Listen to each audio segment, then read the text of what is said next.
बिस्मिल्लाहिर्रहमानिर्रहीम। अस्सलाम वालेकुम everyone, I hope you are fine. आज का हमारा टॉपिक है how to score Beck depression inventory.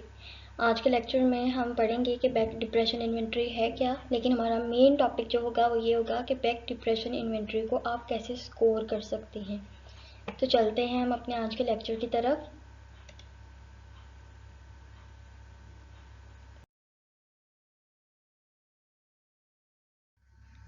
Beck Depression Inventory is a 21-item self-report rating inventory that measures characteristic attitudes and symptoms of depression. Beck depression inventory Aaron T Beck ने 1961 में introduce करवाई थी और ये 21 items पे consist करती है। This depression inventory can be self scored. इसका सबसे बड़ा फ़ायदा ये है, इस डिप्रेशन इन्वेंट्री को आप खुद से स्कोर भी कर सकते हैं, यानी इसके लिए आपको कोई स्पेशल ट्रेनिंग की ज़रूरत नहीं होती, बल्कि एक पेशेंट जो है वो खुद भी इसको स्कोर कर सकता है। यानी आप अपने घर में बैठकर भी ये पता कर सकते हैं कि आप डिप्रेशन के कौन से लेवल पर हैं। The scoring scale is at the end of the questionnaire. इसका क्वेश्चनियर जो दिया हुआ होता है उसी के एंड पे इसकी स्कोरिंग के तरीके को भी दिया गया होता है, जो कि किसी भी इंसान के लिए यूज़फुल हो सकता है जो भी इस डिप्रेशन इन्वेंट्री को यूज़ कर रहा है। अब हम पढ़ते हैं स्केल ऑफ मेजरमेंट। इसका क्या है? बैक डिप्रेशन इन्वेंट्री एक 21 आइटम सेल्फ रिपोर्ट इन्वेंट्री है, जैसा कि हम पहले पढ़ चुके हैं। अब इसमें बेसिकली होता क्या है कि 21 आइटम्स होते हैं। ये लिकर्ट स्केल टाइप इन्वेंट्री है जिसमें 4 स्केल्स दिए हुए होते हैं हर आइटम में, जो कि स्टार्ट होते हैं 0 से और एंड होता है 3 पे।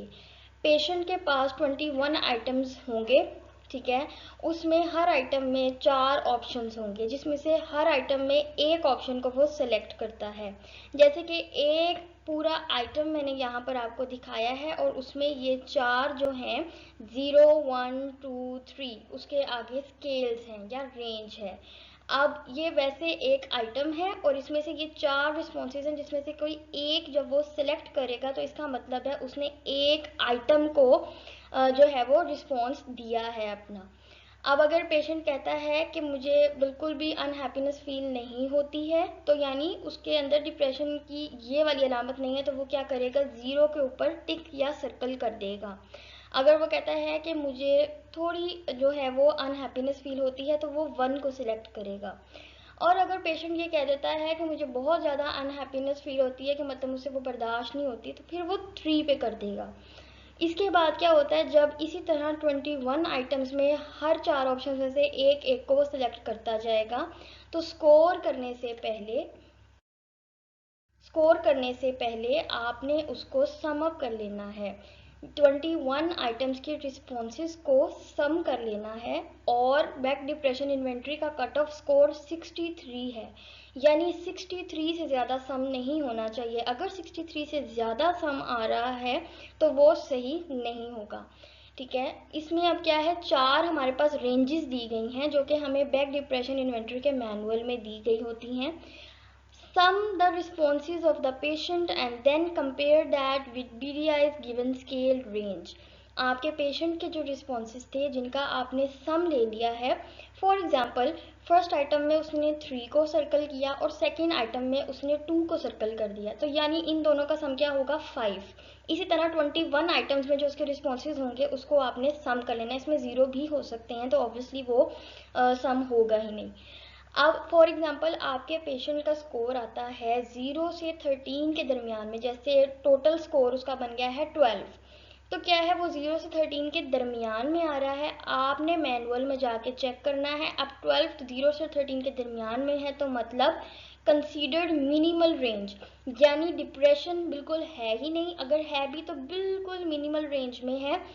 उसके बाद अगर उसका कट ऑफ स्कोर जो है वो आ गया है आपके पास, टोटल सम स्कोर जो है वो आपके पास आ गया है 14 से 19 के दरमियान, तो इसका मतलब है डिप्रेशन माइल्ड लेवल पर मौजूद है, यानी थोड़े लेवल पर है, इतना ज़्यादा नहीं है।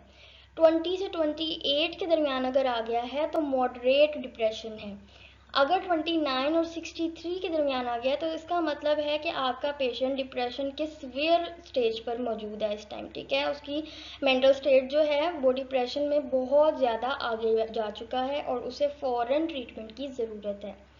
अब यहाँ पे 20 और 28 को थोड़ा बोल्ड किया गया, अगर आप देखें तो इसलिए किया गया है कि ये गुड स्केल है, गुड स्कोर होता है जिसको हम मॉडरेट डिप्रेशन कहते हैं, क्योंकि यहाँ पर जो मॉडरेट डिप्रेशन है ना, अगर वो पेशेंट है वहाँ एडमिट है और मॉडरेट डिप्रेशन का उसका स्केल आ रहा है तो उसका मतलब है कि उसके ठीक होने के चांसेस ज़्यादा हैं as compare to the severe stage, ठीक है। क्योंकि इसमें जो है वो जो हम कहते हैं सुसाइडल आइडिएशन जो है, जैसे हम मेजर डिप्रेसिव एपिसोड में पढ़ते हैं, तो वो जो है इसमें कम होगी as compare to severe stage. दूसरी चीज़ ये है कि इसमें आपने ये चीज़ का भी ध्यान रखना होता है कि जो सिम्टम्स वो बता रहा है क्या वो DSM के क्राइटेरिया पर भी पूरे उतर रहे हैं। यानी अगर वो कह रहा है कि मुझे अनहैप्पीनेस फील हो रही है बहुत ज़्यादा, तो क्या वो 2 वीक्स से ज़्यादा है या अभी 1 वीक हुआ है उसे। अगर 1 वीक हुआ तो ऑब्वियसली हम अकॉर्डिंग टू DSM अगर देखें तो मेजर डिप्रेसिव एपिसोड का जो क्राइटेरिया है वो पूरा नहीं हो रहा, तो आप उसको मेजर डिप्रेशन में उसके साथ डायग्नोस नहीं कर सकते। इसके साथ साथ आपने उसका ज़रूरी है कि आप उसको क्राइटेरिया भी देख रहे हो। तो बस यहीं पे इसके बाद आपने यहाँ पर इसकी स्कोरिंग और कट ऑफ स्कोर को देख लेना है, यही आपकी BDI की स्कोरिंग होती है। और इसमें बाद में आप रिपोर्ट में इसको मेंशन कर सकते हैं कि the result of the back depression inventory of my patient indicates that he is suffering from severe depression, moderate depression or mild stage of depression or an minimal range of depression। ये था हमारा आज का छोटा सा topic. I hope आपको back depression inventory